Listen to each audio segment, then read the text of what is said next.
What if the system was rigged against you? Imagine being 13 years old, falsely accused of a crime you didn't commit, and thrown into a corrupt system that wants to bury you alive. No one believes you. The judge laughs in your face. The cops are determined to make you disappear. Would you give up, or would you fight back? This is the gripping story of Malik Thompson, a boy who took on the system and exposed the truth. But what happens when those in power refuse to lose? Stay until the end to witness a twist you'll never forget. Subscribe now and turn on notifications. The air was crisp that evening in Chicago, the kind of early autumn chill that hinted at the oncoming winter, making the streetlights flicker with a ghostly glow. 13-year-old Malik Thompson walked down the cracked sidewalk, his hands gripping the straps of his worn-out backpack.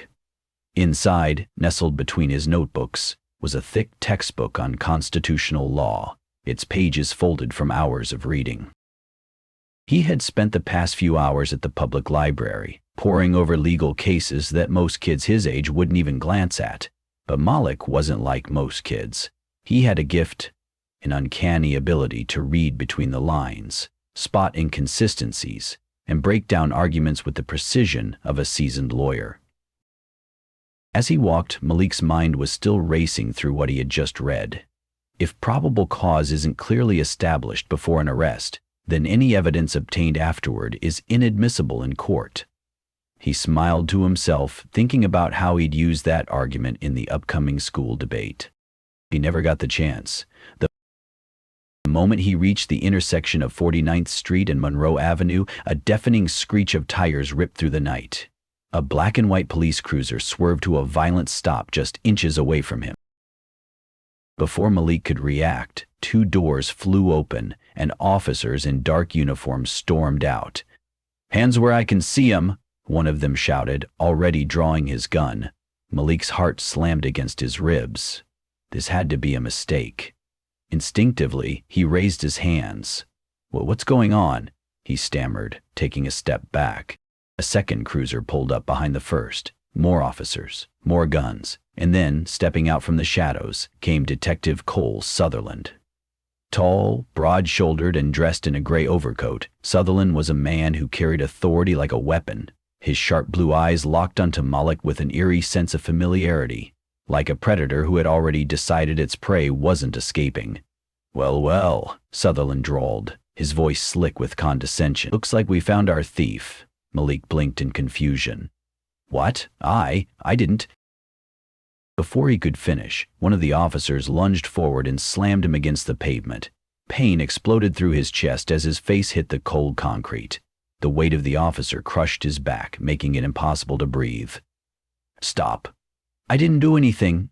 Malik's voice cracked, panic clawing at his throat. "Shut up," the officer barked. "This isn't happening. This has to be some kind of mistake." But Malik knew better. This wasn't a mistake. This was a system working exactly as it was designed to.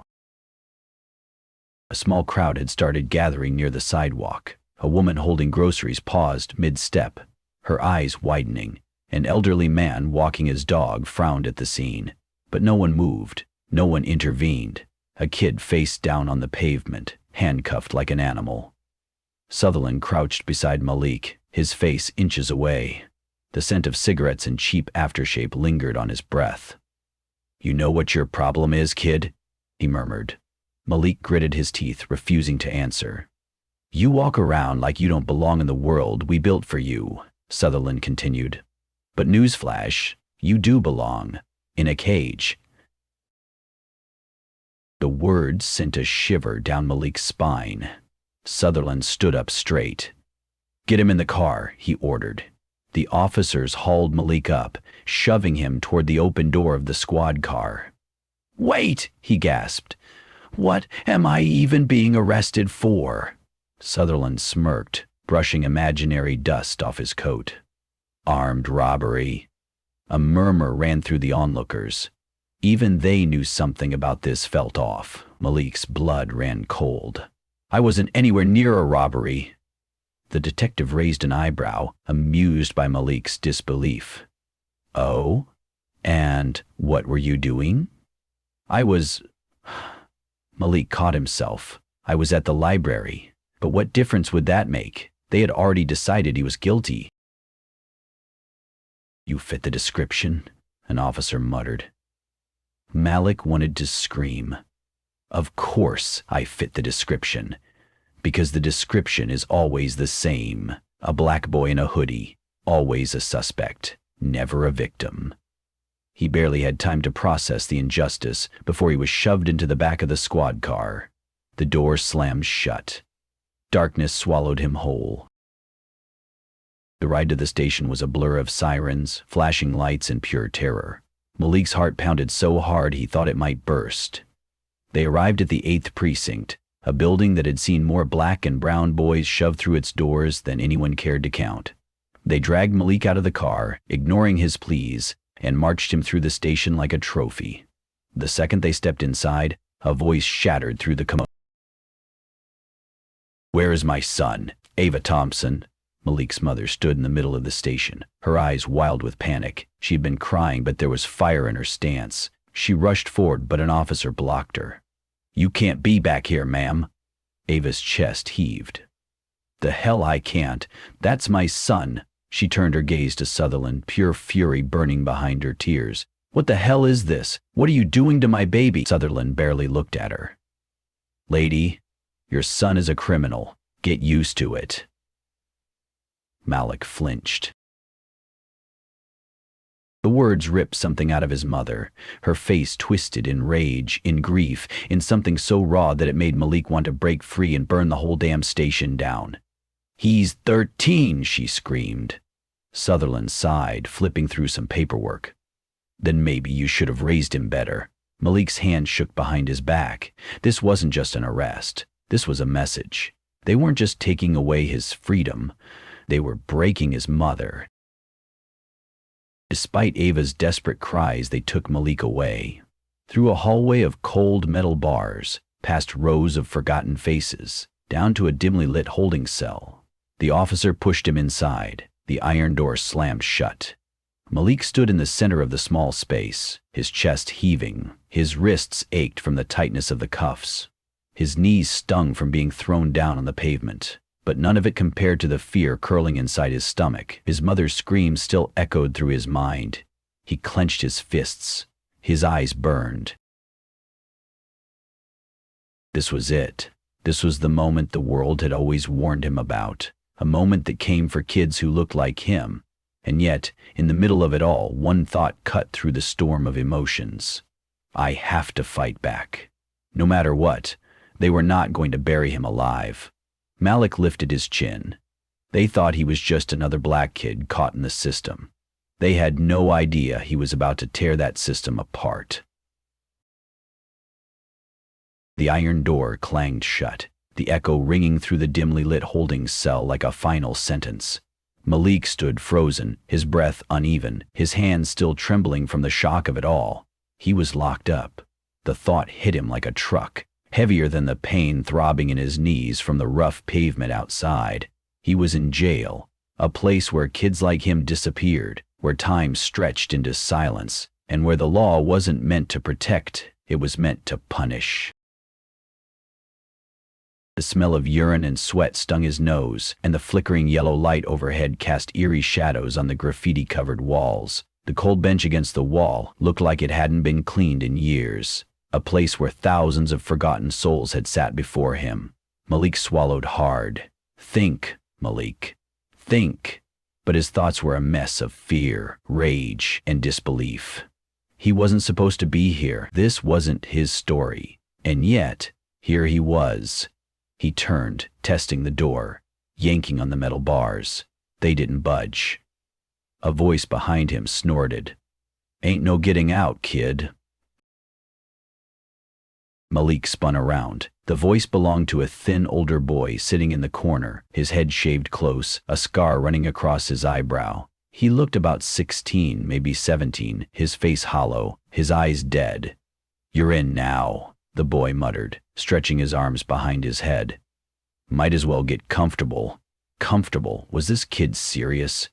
Malik felt a fire crawl up his throat. I didn't do anything, he said, his voice sharp, filled with a desperation he didn't want to admit. The older boy laughed bitterly, shaking his head. None of us did. Malik opened his mouth, ready to argue. But what was the point? Would anyone believe him? Would anyone care? His stomach twisted. Ava Thompson sat in the police station lobby, gripping the edge of a plastic chair, her entire body shaking with anger. She had been sitting there for hours, no answers, no one even looking her in the eye. The officers at the front desk ignored her, chatting among themselves, sipping coffee, laughing like they hadn't just ripped her child from her arms. Her hands clenched into tight fists. She had screamed, pleaded, threatened, and still nothing. They had installed a new Bella text. Nothing replied back this afternoon. She'd screamed, pleaded, threatened, and still nothing. It was humiliating. Her own son, her baby, locked up like a criminal. Ava's eyes burned with unshed tears, but she refused to let them fall. Crying was for later. Right now, she needed a way to get him out. Ava stood up, marching toward the front desk, her voice trembling but strong. I want to see my son. The officer sitting behind the counter, a man with graying hair and tired eyes, barely looked up. Visiting hours are over. Ava slammed her fists onto the counter. He's a child. The officer sighed dramatically, rubbing his temples. Lady, sit down. He ain't going anywhere. Ava's breath caught. The casual cruelty in his voice was suffocating. Like Malik was nothing. Like he was just another black boy in the system. Like he was already guilty. Her entire body tensed. Her mind racing. I can't lose him. I can't let them break him. Ava pulled out her phone, her fingers moving fast.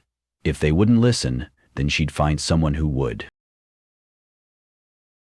Back in the holding cell, Malik sat on the cold bench, his arms wrapped around his knees.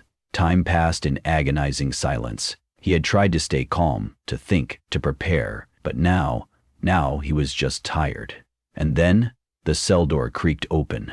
A shadow fell over him. 2 guards stood at the entrance, and behind them, Sergeant Luke Tanner, tall, built like a bulldozer, with cold eyes and a smirk that sent chills down Malik's spine. Get up, Tanner ordered. Malik hesitated. Why? The older boy in the corner stiffened, watching without blinking. Tanner's smirk widened. Because I said so. The guard stepped inside, yanking Malik to his feet. He struggled, but their grip was too strong. The older boy stood up suddenly. Leave him alone, man. He's just a kid. Tanner turned his head slowly, his face twisted into something dangerous. Mind your business, Tanner warned, his voice low, thick with menace. The older boy clenched his jaw, then sat back down. His hands curled into fists, but he didn't move. He knew better. Malik, however, was still too naive to be afraid. You can't just... Tanner gripped Malik's jaw, forcing him to look up. You talk too much, Tanner muttered. That's your problem.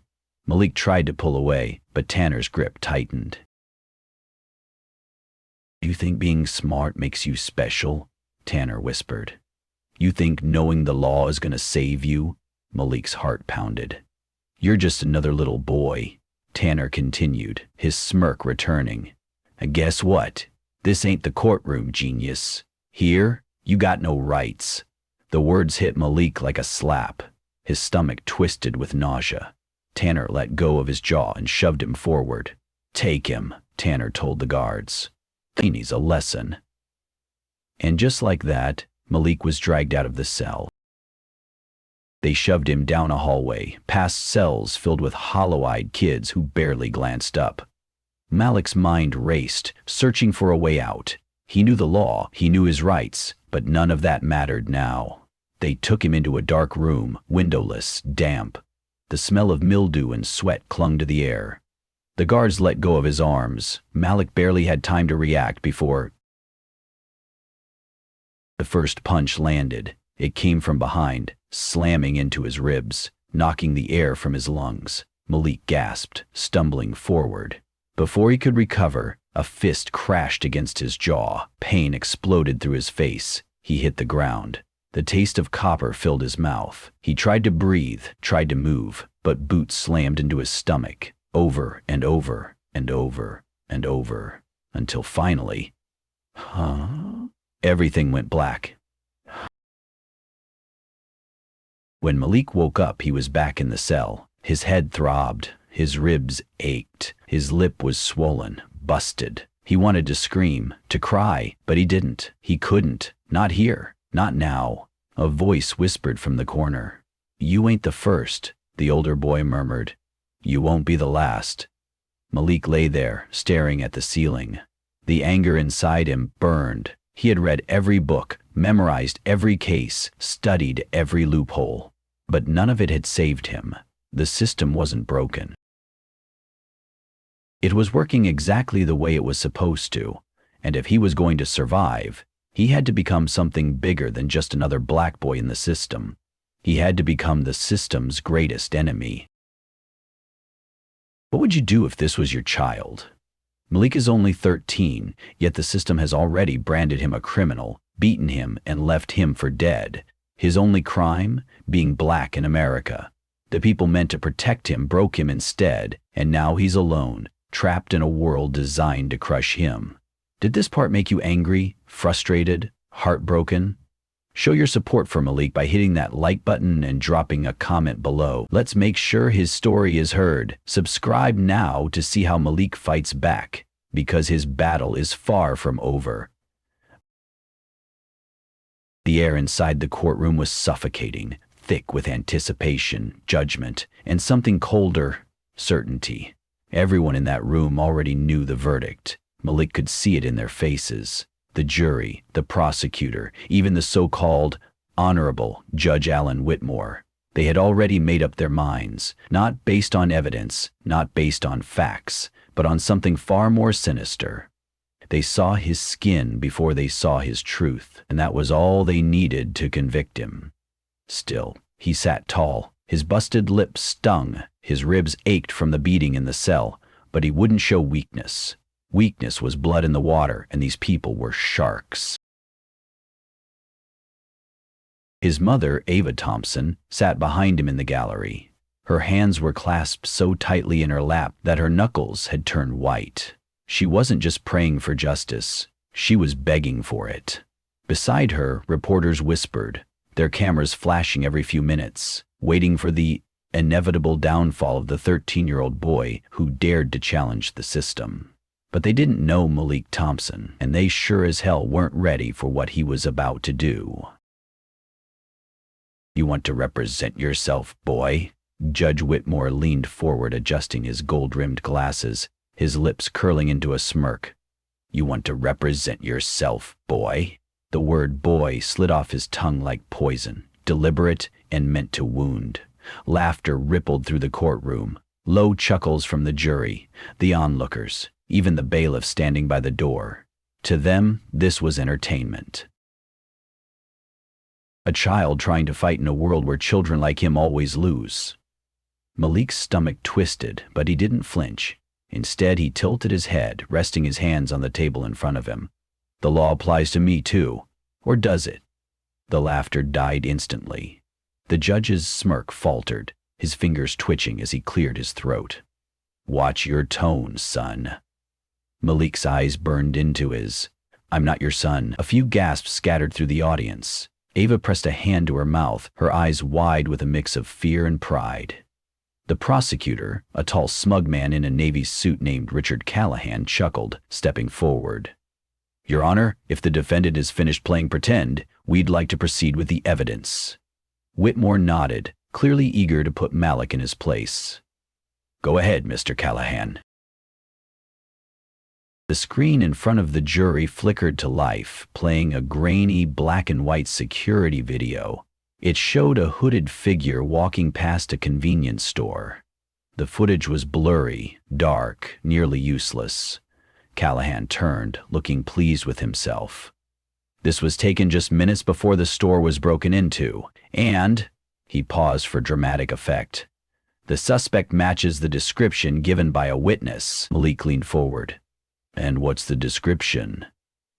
Callahan arched an eyebrow. shuffling through his papers as if the answer wasn't obvious. A young black male wearing a hoodie. Malik let the words sink in. Then he exhaled slowly, shaking his head. So, he said, voice steady but laced with steel, I'm guilty just because I'm black and wearing a hoodie? The tension in the room shifted violently.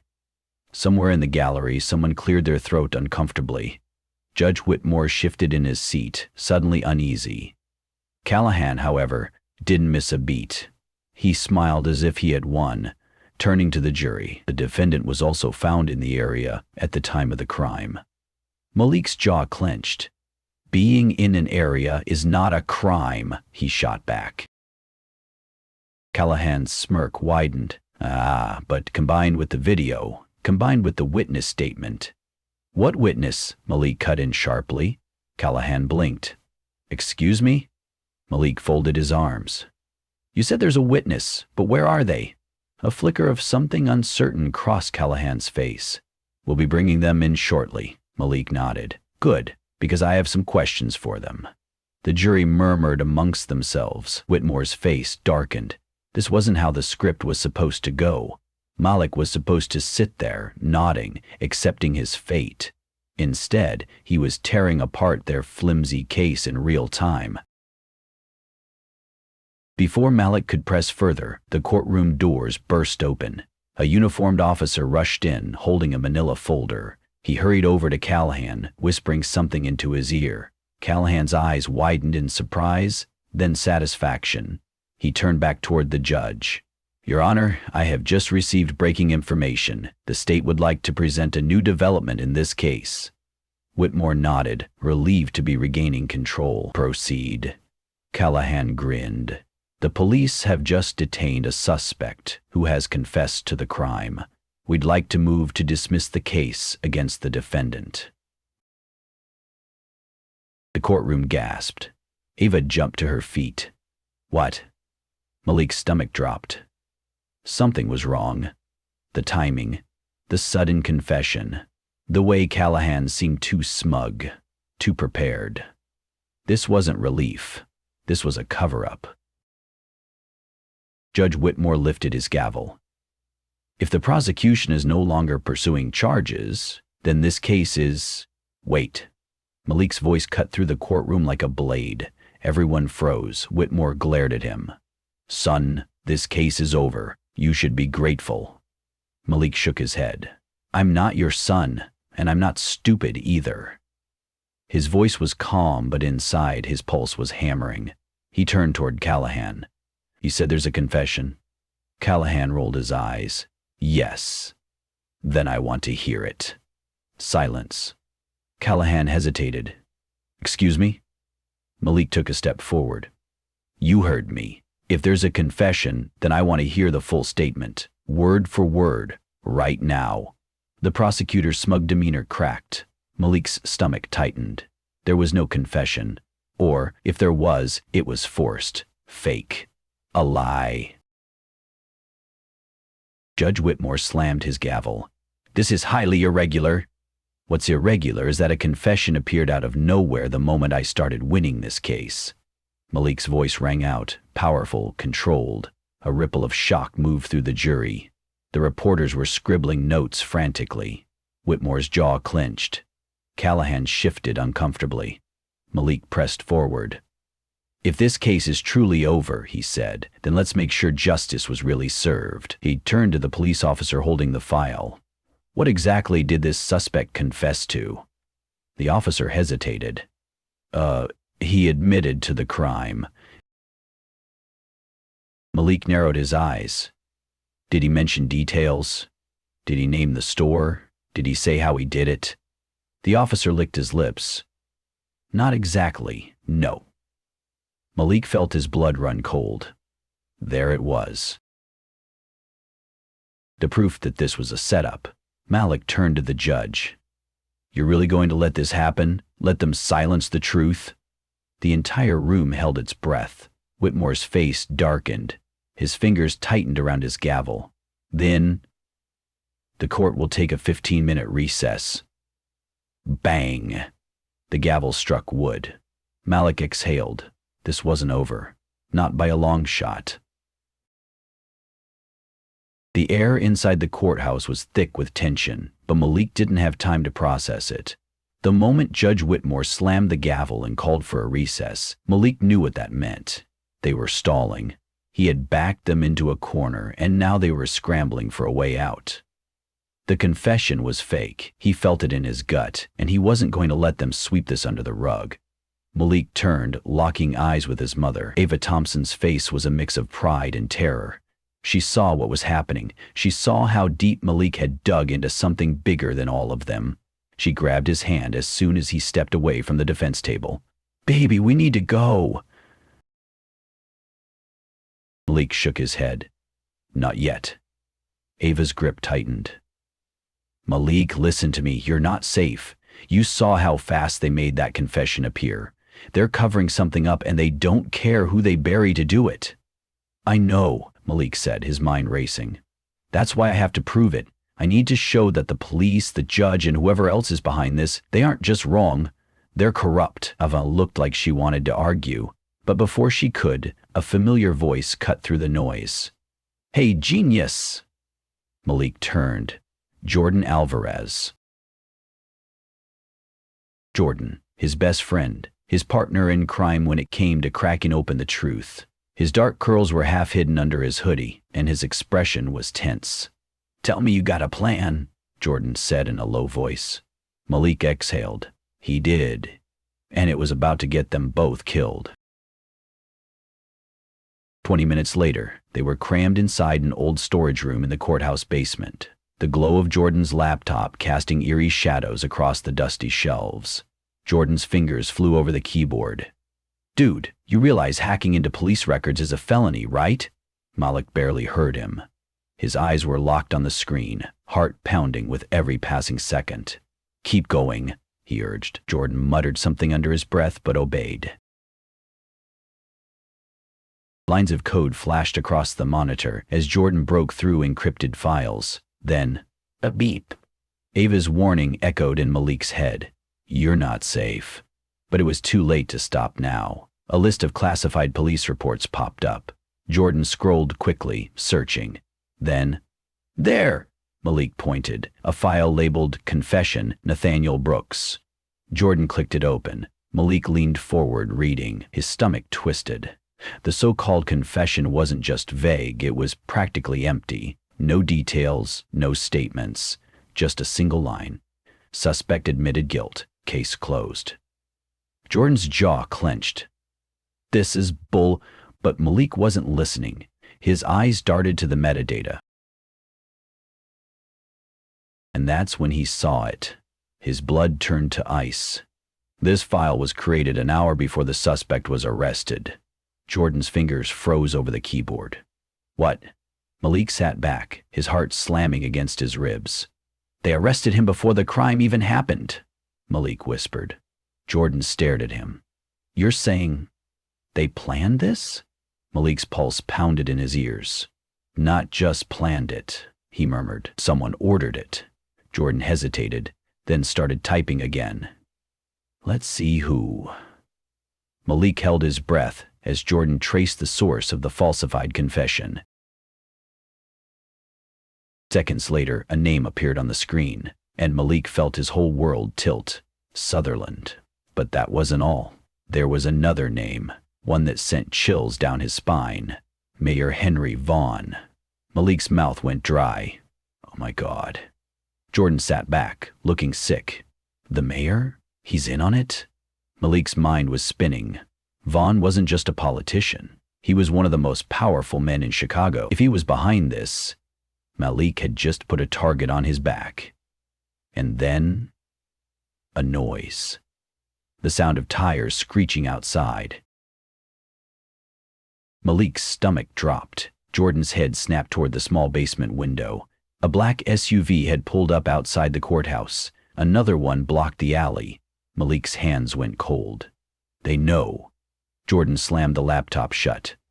"We need to go. Now." They barely had time to grab their things before the door burst open. Two masked officers stormed in, guns drawn. Down on the ground, one of them barked. Malik and Jordan froze. A split second. That's all they had. Then they ran. They bolted through the basement hall, Jordan clutching his laptop while Malik's feet slammed against the tile. Behind them, footsteps, shouts. They were being hunted. A door loomed ahead, a side exit leading into the alley. Malik threw himself against it, bursting into the open air. Jordan was right behind him, but they weren't alone. The SUV roared to life. The driver's side door flew open. A man stepped out, tall, broad shoulders, cold blue eyes. Detective Sutherland. "You kids never learn," he muttered. A gunshot rang out.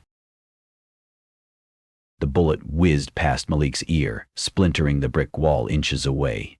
Jordan yelped, stumbling. "Run!" Malik screamed. They darted down the alley.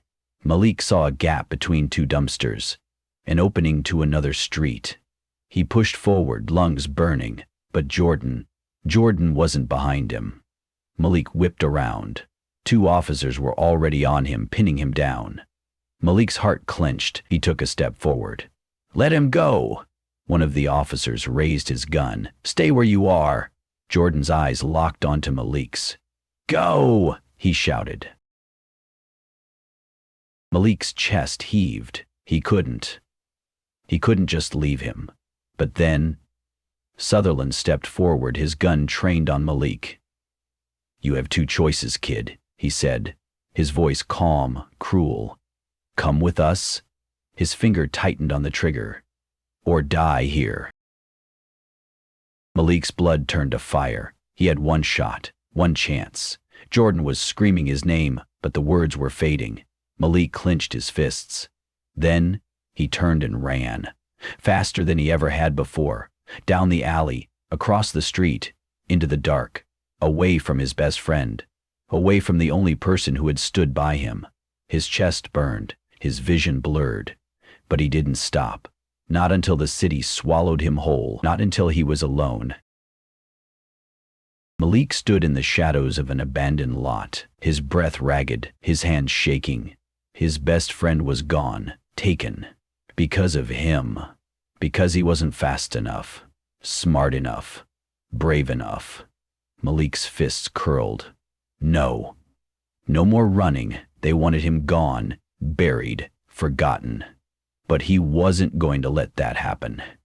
He would fight. For himself. For Jordan. For the truth. No matter what it took. This is beyond injustice. This is a nightmare. Malik just lost his best friend to the system, and now he's completely alone, hunted, and running for his life. How does this make you feel? Furious? Heartbroken? Scared for him? Imagine if this was your child, your friend, your brother. Malik needs your support. Hit that like button if you stand with him. Drop a comment to demand justice. And subscribe to see how he fights back. This battle isn't over. The system tried to silence him, but he won't stop until the truth is exposed. Can he survive? Can he win? Watch the next part to find out. Malik ran until his legs burned, until his chest ached with every breath. The city stretched before him, a maze of concrete and steel, but no matter where he went, he knew there was nowhere left to hide. Jordan was gone. Taken.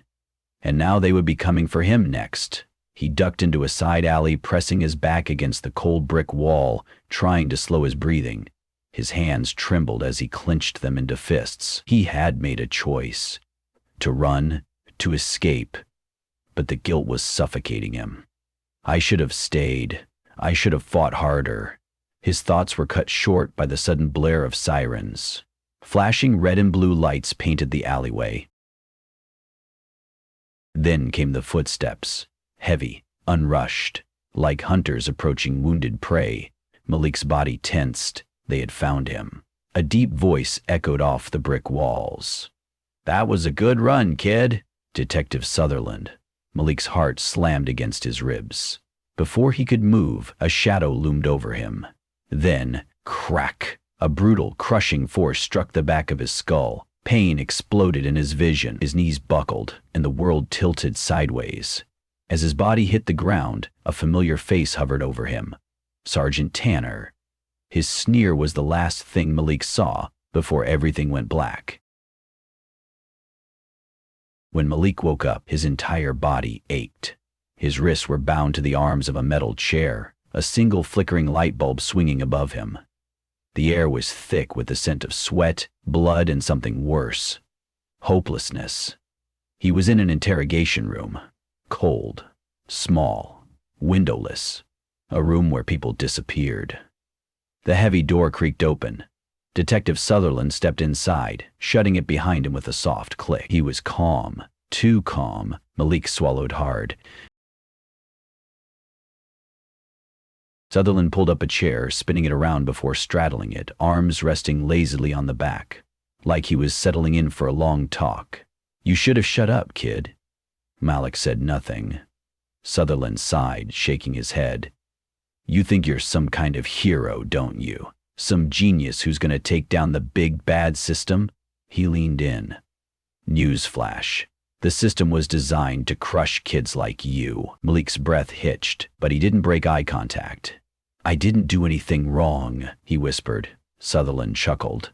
"That's cute." Then his face darkened. "Doesn't matter." Malik's hands clenched into fists. "You're framing me. You know I didn't commit that robbery. You know I have proof." Sutherland's smirk didn't fade. "And who do you think cares?" Malik's stomach twisted. Sutherland leaned back, sighing like he was bored. "You think anyone's losing sleep over a smart-mouthed black kid getting locked up?" Malik's heart pounded. "They've already moved on.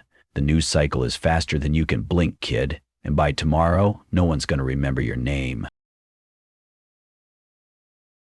Malik's chest ached. No, that wasn't true. His mom was out there. People had seen the trial. The truth was coming out. He wasn't just some kid they could erase. But then, Sutherland pulled out a folder and dropped it on the table. Malik's blood ran cold. Because the name on the file wasn't his. Jordan Alvarez. Malik's eyes snapped up. Sutherland grinned. "See, your little friend? He wasn't so lucky." Malik's breathing hitched. "We've got him in holding right now. And between you and me, it won't take much to make him confess to anything we want." Malik shook his head. "You can't. He didn't do anything." Sutherland shrugged. "Neither did you. Didn't stop us, did it?" Malik's stomach twisted into knots. Jordan was strong, but he wasn't built for this. He was just a kid. And Malik had left him behind. Sutherland leaned forward, voice low and smooth. "You want him to walk out of here? Then sign the confession. Admit to the crime." Malik's chest tightened. No, he couldn't. He wouldn't. But then, the door slammed open, and Sergeant Tanner stepped inside. Tanner was grinning. He rolled up his sleeves, cracking his knuckles. "Still acting tough, huh?" he said, stepping closer. Malik forced himself to lift his chin. He wouldn't beg. He wouldn't cry. Tanner's fist came fast, a brutal punch to the ribs. Malik gasped, his whole body jerking against the chair. Pain exploded in his side. Tanner didn't stop. Another punch, then another. Malik coughed. Something warm and metallic filled his mouth. Blood. His vision blurred. Tanner grabbed him by the collar, forcing him to look up. "Let me tell you something, boy," he sneered. "I've been doing this job for 20 years, and kids like you," he chuckled, "you don't last long." Malik felt the tears burning behind his eyes. He hated this, hated feeling weak, hated that no one was coming to save him, but he wouldn't give them the satisfaction of seeing him cry. Tanner shoved him back, cracking his knuckles again. "Ready for round 2? Malik squeezed his eyes shut, waiting for the next hit. But then, a new voice cut through the air.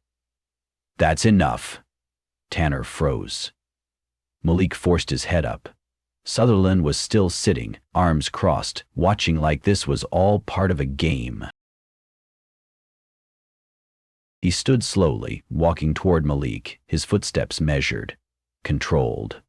Then he crouched down, bringing his face inches from Malik's. "Why are you doing this?" Malik choked out, voice hoarse. And then Sutherland whispered the words that would haunt him forever. "Because smart black kids like you?" He smiled. "You're dangerous." Malik's chest clenched. There it was, the truth. This wasn't just about some fake robbery. This wasn't about convenience stores or grainy security footage.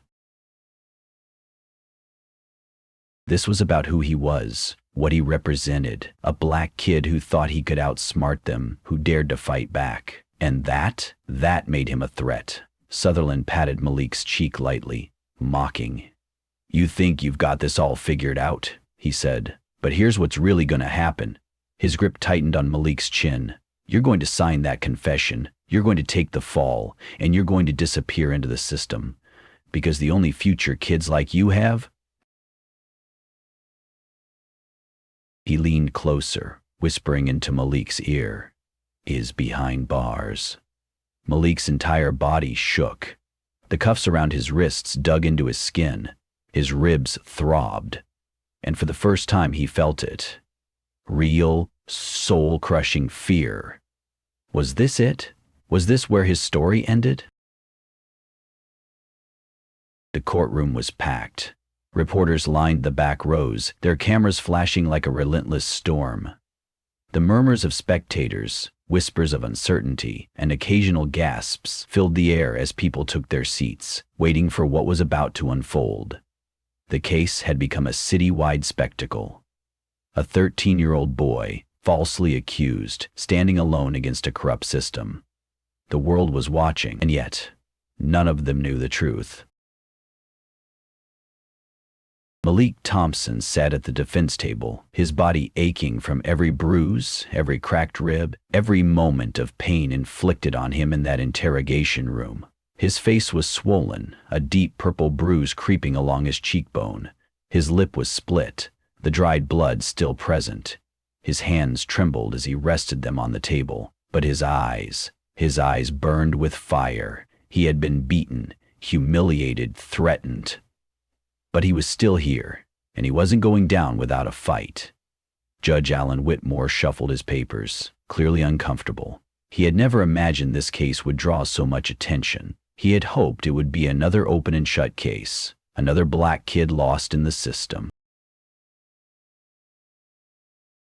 But Malik wasn't like the others, and now Whitmore had a problem. The door to the courtroom opened, and Detective Cole Sutherland walked in.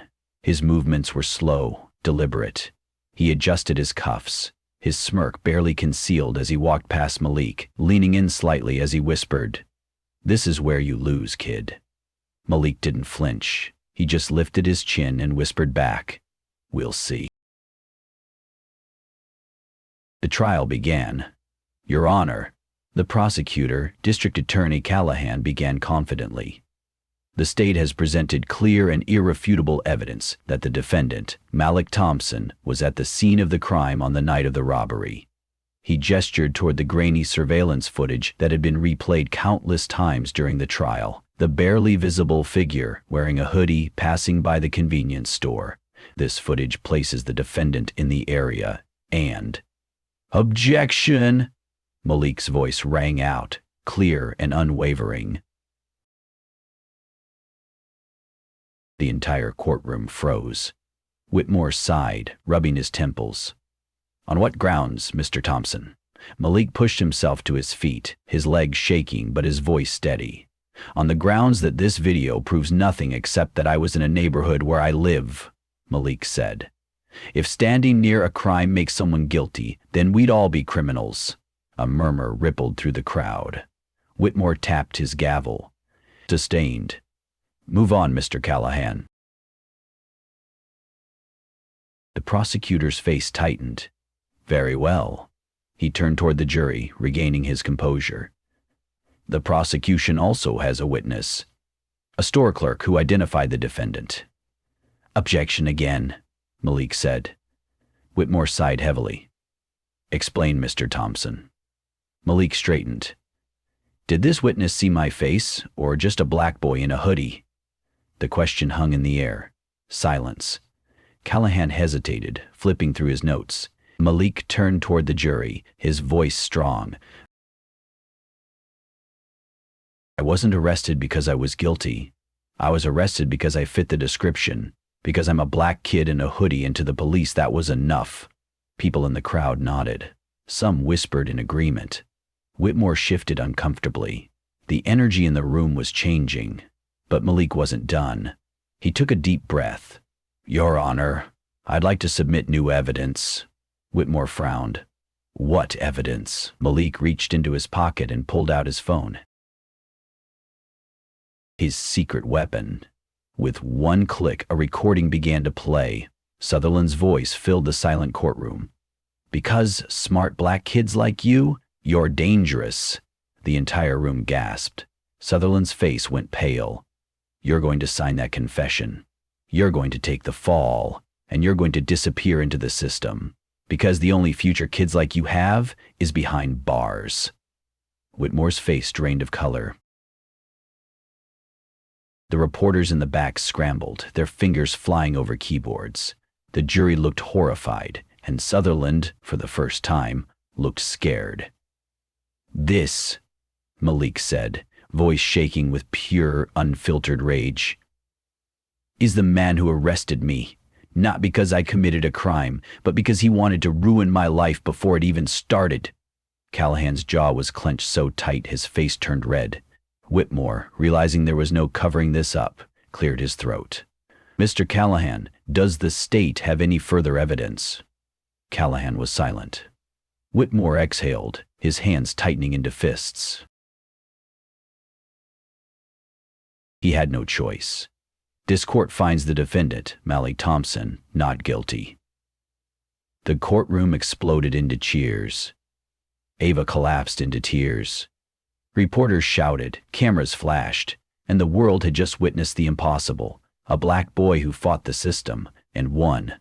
But just as Malik turned to leave, chaos erupted. Sutherland's face was twisted with rage. He shoved past Callahan, lunging at Malik. People screamed. Then, the flash of metal.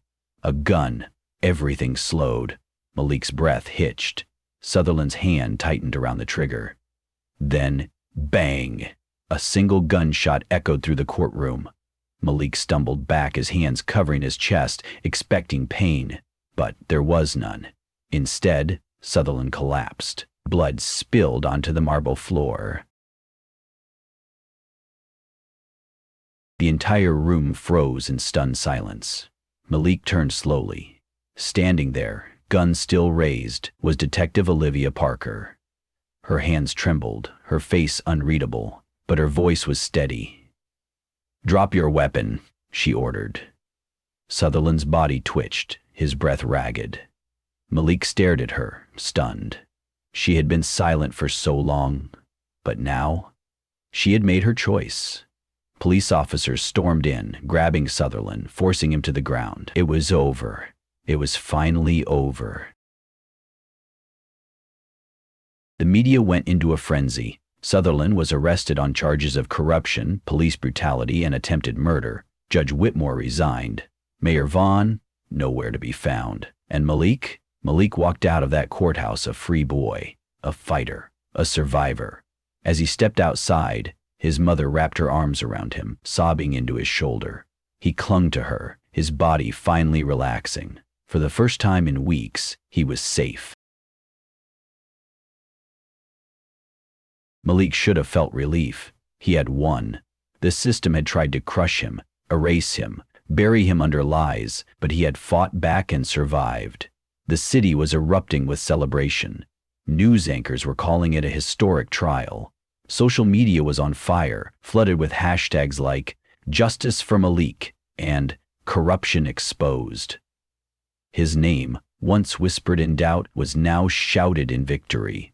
But Malik Thompson felt none of it, because as he stood on the courthouse steps, the world blurring around him, his eyes locked on the one thing that froze his heart in place. The black car across the street. It sat there, sleek, unmarked, tinted windows hiding the figures inside, but Malik knew who was watching. And when the back window finally rolled down, his breath caught. Mayor Henry Vaughn. Vaughn sat comfortably in the back seat, a cigarette resting lazily between his fingers. The smirk on his lips was cold, calculated. The chaos of the courtroom, the trial, the bullet that had nearly ended his life. It was all a game to this man. And Malik was just another piece on the board. Vaughn raised his cigarette to his lips, took a slow drag, then exhaled. The smoke curled into the air, twisting like the lies that had nearly buried Malik alive. Then, as if sensing Malik's stare, Vaughn lifted his phone, pressed a button, and suddenly, a voice echoed in Malik's ear. "This is bigger than you, kid, and we're still watching." His mouth went dry. It was Vaughn's voice. The words weren't just a warning, they were a promise. Before Malik could react, the car pulled away, slipping effortlessly into the traffic like a shadow disappearing into the night. He wanted to chase after it, wanted to scream, demand answers, demand justice. But instead, he stood there, fists clenched so tight his nails dug into his skin. A familiar, suffocating feeling crept up his spine. He had been fighting so hard to win the battle, and he had almost forgotten the war had only just begun. "Malik?" A gentle hand touched his shoulder. His mother, Ava, stood beside him, her face streaked with tears, but her expression was fierce, protective, loving. Malik forced himself to breathe. His ribs still ached from the beating. His wrists burned where the handcuffs had cut into him. His entire body felt like a battlefield.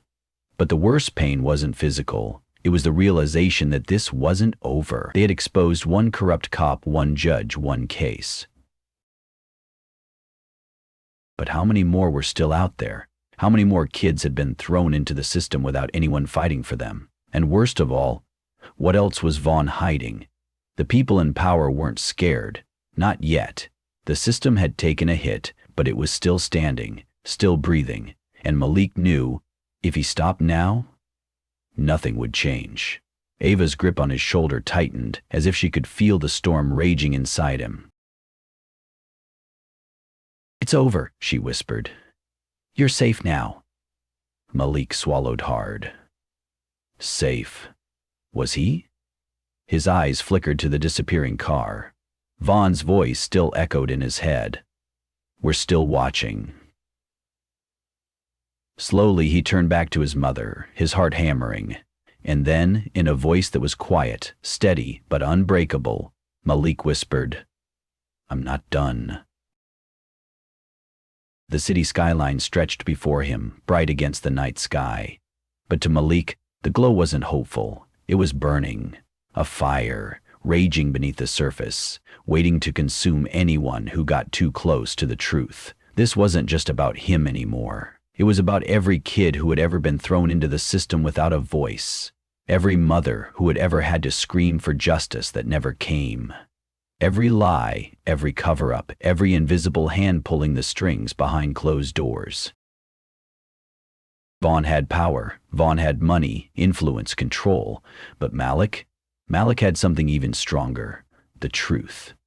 And now, he was going to burn the whole system down with it. To be continued. Do you think Malik should keep fighting? Should he take on the bigger battle against corruption? Drop a comment below and hit like if you stand with him. Subscribe now, because this war is just getting started. The story of Malik Thompson is more than just a gripping legal thriller. It is a harsh reflection of reality, a mirror held up to society, showing us the brutal truth of systemic racism, corruption, and the power structures that silence those who dare to fight back. It forces us to ask difficult questions. How many innocent lives have been stolen by a system designed to break them? How many people are forgotten because they lack the resources, the voice, or the courage to fight back? And how many more battles must be fought before true justice is achieved? But Malik's journey teaches us one undeniable truth. Justice is not given. It is demanded, fought for, and sometimes won, at great personal cost. His story is a call to action, a message that reminds us that the fight against injustice is never over, and that silence in the face of corruption is just as deadly as the corruption itself. Number 1. The power of resilience. Standing tall in the face of injustice. Malik's journey proves that resilience is a weapon. From the moment he was falsely arrested, he was told by everyone in power that he was going to lose. The police officers saw him as a scapegoat. The judge saw him as a nuisance, and the system had already decided his fate before he even had a chance to speak. But Malik did something that the system never expected. He refused to break. He endured humiliation, violence, and fear, yet he never gave up. He pushed forward, even when the odds were against him, even when it would have been easier to sign the confession and disappear into the prison pipeline. And that's a lesson for all of us. Life will knock you down. People in power will tell you that you don't belong, that you don't deserve a seat at the table. Society will try to put you into a box, label you, and control your fate. But you are stronger than the labels. Like Malik, you have a choice. You can accept the injustice, or you can fight against it. You can let life break you, or you can stand up, even when your knees are shaking, even when it feels like the whole world is against you. Because change only happens when people refuse to be silent. Number 2. Knowledge is power. The one thing they fear most. Malik wasn't just another victim of the system. He was dangerous, not because he was violent, not because he was reckless, but because he was smart. From the beginning, Detective Sutherland and the corrupt system saw him as a threat, not because of his age or his background, but because of his intelligence. He understood the law, he knew his rights, and, most importantly, he asked the questions they didn't want him to ask. This is a lesson that applies to everyone, especially those who have been historically oppressed. Knowledge is the greatest weapon against injustice. When people don't know their rights, when they don't understand the system, when they accept what they are told without question, they become easy targets for those in power. That is why education is so feared by corrupt systems. That is why they try to control what we learn, what we see, what we believe, because an educated mind cannot be controlled. The more we learn, the more we ask questions, the more we expose the truth, the harder it becomes for oppression to thrive. So, what can we do? Educate yourself. Read about your rights, the law, and history. Learn about the systems that affect your community. Ask questions. If something doesn't seem right, challenge it. Don't accept things at face value. Teach others. Pass on knowledge to friends, family, and future generations. The more people understand, the stronger the fight for justice becomes. Malik's biggest weapon wasn't his fists. It wasn't violence. It was his mind. And that is something we all have the power to use. Number 3. Corruption thrives in silence. Speak up even when it's hard. The most chilling moment in Malik's story wasn't when he was arrested. It wasn't when he was beaten in jail. It wasn't even when Sutherland pointed a gun at him. It was when Mayor Vaughn smirked and said, "We're still watching." Because that moment wasn't just fiction. That moment represents reality.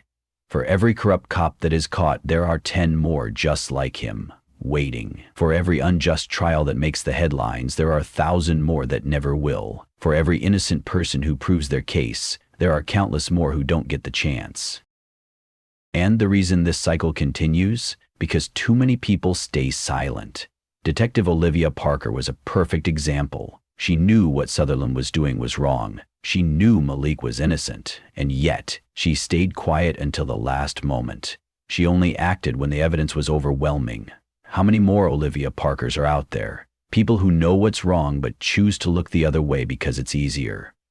We all have moments in life where we witness something wrong. Maybe it's a racist comment at work that goes unchecked. Maybe it's a friend being harassed and we look away because we don't want to get involved. Maybe it's a system that is broken and we assume someone else will fix it. But silence feeds corruption. If Malik had stayed silent, he would have been another statistic. If no one had spoken up, his case wouldn't have mattered. But the moment people started talking, sharing, exposing the truth, the system was forced to listen.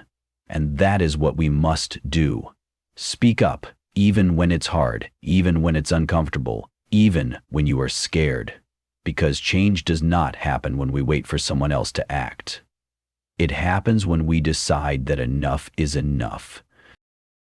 Final lesson: the fight never ends. At the end of Malik's story, he won his case, but he knew it wasn't over.